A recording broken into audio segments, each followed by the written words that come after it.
Հարգելի գործընկերներ, սիրելի ժողովուրդ, պատիվ ունեմը ևս մեկ անգամ ըստ էության վերահաստատեց այն հայտնի միտքը, որ Նիկոլ Փաշինյանը ճիշտ էր, իսկ ՍՍ-ն սխալ։ Տիկին Գալստյանը ինչպես միշտ լքեց դալիճը, բայց վստահ եմ, որ կլսի ինձ։ Տիկին Գալստյան, եթե ճիշտ եմ հիշում եւ եթե լսում եք ինձ, դուք բարեկամաբար խորհուրդներ տալուց լավ էիք, ձեր մոտ ստացվում էր։ Ձեր գործընկերուհուն Տիկին Գյուրեղյանին խորհուրդ տվեք բարեկամաբար, որ չգա եւ այս ամբիոնից չխեղաթյուրի մտքերը եւ զբաղվի վերջապես իր հանձնաժողովի աշխատանքներով։ Հելնի երկինք իջնի ներքև 300 դպրոցների հրաշալի ծրագիրը հասնելու է ավարտին եւ մի վատ լուրել ունեմ իր համար, ոչ թե 300, այլ ամփոփելուց հետո այն դառնում է ընդհուպ մինչև 320, խոստացվածից մի բան էլ ավել։ Եվ եւս 600 դպրոց մենք պատրաստվում ենք հիմնանորոգել։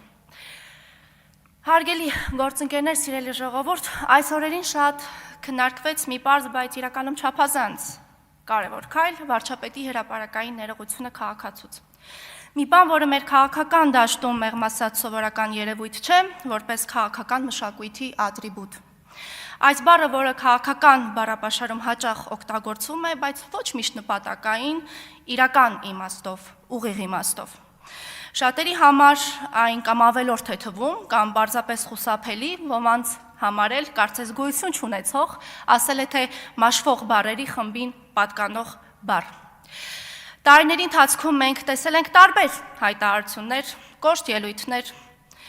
անթույլատրելի գործունեության տեսակներ, բայց շատ ավելի հազվադեպ ենք լսել պարզ եւ ուղիղ մեկ նախադասություն։ Ներողություն, օրինակ, սխալ եմ թույլ տվել։ Թերևս դա է պատճառը, որ երբ այդ բառը հնչում է հանրային տիրույթում, այն միանգամից ուշադրության կենտրոնում է հայտնվում։ Իսկ իրականում հենց այստեղ է տարբերությունը, սիրելի ժողովուրդ։ Քաղաքական ուժը ոչ թե միայն պոպուլիզմի կամ կոշտ ձևակերպումների մեջ է, այլ նաև երբ կարողանում ես կանգնել, ընդունել ու ասել այնինչ միշտ չէ որ միանգամից ընկալելի կլինի եւ կդիտվի հասարակության համար։ Որքան էլ փորձեն սա շրջել, իրական քաղաքական ուժը չի չափվում աղմուկով։ Այն երևում է այն պահին, երբ պետք է ասել մի բան, որը հեշտ չէ ասել, բայց դու դա ասում ես այնուամենայնիվ։ Ներողություն խնդրելը չի փոքրացնում մարդուն, բայց այդ բառը փոքրացնում է այն մարդը, ով չի կարող դա ընկալել։ Թույլերը արդարանում են, ուժեղները ներողություն են խնդրում։ Շնորհակալություն։